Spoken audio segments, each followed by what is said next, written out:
বলিউডে হিরো বলতে আমরা বুঝি সিক্স প্যাক অ্যাবস, দুর্ধর্ষ ফাইট আর গতানুগতিক প্রেমের গল্প। এইসব ধারণাকে যিনি একাই বুড়ো আঙুল দেখিয়ে ইন্ডাস্ট্রিতে নিজের জায়গা তৈরি করেছেন তিনি আয়ুষ্মান খুরানা। তিনি শুধু একজন অভিনেতা নন, তিনি একটি আস্ত জনরা।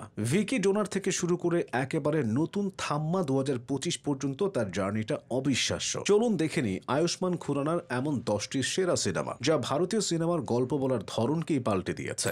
ভিকি ডোনার 2012। ভাবুন 2012 সালে বলিউডে স্পার্ম ডোনেশনের মতো একটা বিষয় নিয়ে মুভি। আয়ুষ্মানের প্রথম মুভি ছিল এক কথায় বোল্ড। সুজিত সরকারের এই মুভিতে তিনি প্রমাণ করেন ভালো গল্প এবং সাবলীল অভিনয় থাকলে যে কোনো অস্বস্তিকর বিষয়কেও দর্শক গ্রহণ করে। এই এক মুভি দিয়ে তিনি ফিল্মফেয়ার অ্যাওয়ার্ডে সেরা নবাগত অভিনেতার পুরস্কার জিতে নেন। দম লাগা কে হাইসা 2015। কয়েকটি মুভির ব্যর্থতার পর 2015 সালে আয়ুষ্মান ফিরে আসেন দম লাগা কে হাইসা দিয়ে। 90-এর দশকের আবহে তৈরি এই মুভিতে তিনি একটা মোটা মেয়েকে বিয়ে করতে বাধ্য হওয়া এক যুবকের চরিত্রে অভিনয় করেন। বডি পজিটিভিটি এবং দাম্পত্য সম্পর্কের এক অসাধারণ গল্প ছিল এটি, যা সমালোচক ও দর্শক উভয়েরই মন জয় করে নেয়। বারেলি কি বরফি 2017 সাল ছিল আয়ুষ্মানের ক্যারিয়ারের টার্নিং পয়েন্ট। বারেলি কি বরফি একটি নিখাত প্রেমের গল্প হলেও এতে চিরাগ দুবে চরিত্রে তার অভিনয় ছিল অনবদ্য।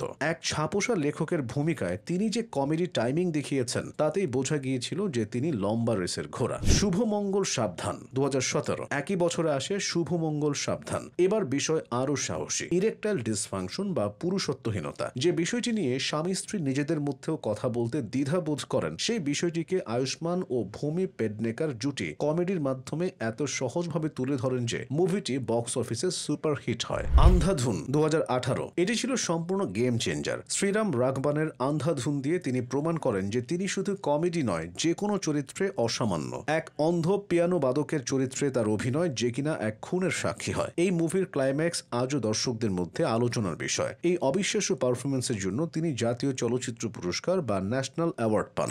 বাধাই হো 2018। একই বছরে মুক্তি পায় বাধাই হো। এবার গল্প মধ্যবয়সী বাবা মায়ের প্রেগন্যান্সি এবং তা নিয়ে পরিবারের লজ্জা ও অস্বস্তির। বড় ছেলের ভূমিকায় আয়ুষ্মানের অভিনয় ছিল দুর্দান্ত। এটি বছরের সবচেয়ে বড় হিটগুলোর মধ্যে একটি হয়ে ওঠে। আর্টিকেল 15 2019 সালে আয়ুষ্মান তার কমফোর্ট জোন থেকে পুরোপুরি বেরিয়ে আসেন। অনুভব সিনহার আর্টিকেল 15-এ তিনি এক আইপিএস অফিসারের ভূমিকায় অভিনয় করেন। ভারতের সংবিধানের আর্টিকেল 15, যা ধর্ম, বর্ণ, জাতপাতের ভেদাভেদের বিরুদ্ধে, সেই বিষয়টিকে কেন্দ্র করে এই মুভিটি ছিল এক সাহসী পদক্ষেপ। তার গম্ভীর এবং পরিণত অভিনয় দর্শকদের মুগ্ধ করে। বালা 2019।